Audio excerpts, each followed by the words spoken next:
Are we beginning to see some changes to it? Do we have an indication of what the president would like to see changed in that piece of legislation? We don't really know yet, although what Trump has said is that he does not want to see insurers enriched by this plan.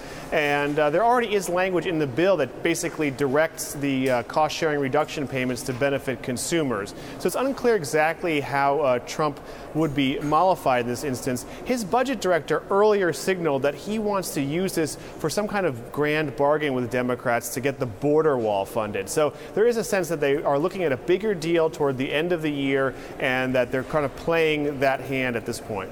And you, of course, spoke to Senator Alexander just yesterday. How confident did he seem that he can actually convince President Trump and also other GOP members that the bill is not really a bailout for these insurers?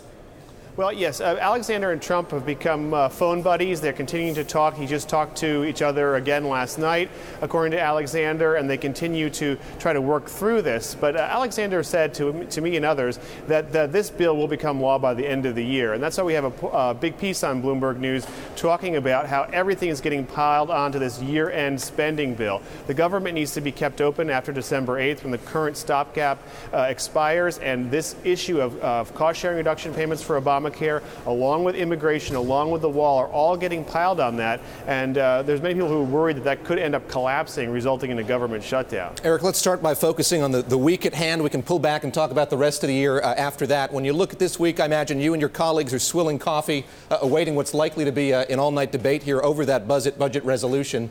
Any indications here of how to pace that's going to proceed?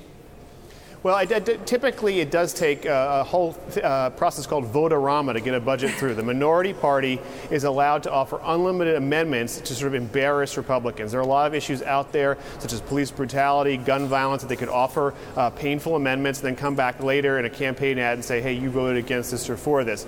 This time, however, Chuck Schumer, the Senate minority leader, wants to keep things focused on this tax plan. They're bringing up amendments to show that the tax plan is slated to increase the deficit, that it's slated to have more benefits to the wealthy than the middle class, and to sort of get Republicans on record to defending that in order to embarrass them. So really, Schumer is really trying to push to limit the amendments, probably leading to the bill to be passed in the evening hours. However, any Democrat could come forward and offer an amendment, so we're fully prepared here at Bloomberg to be burning the midnight oil.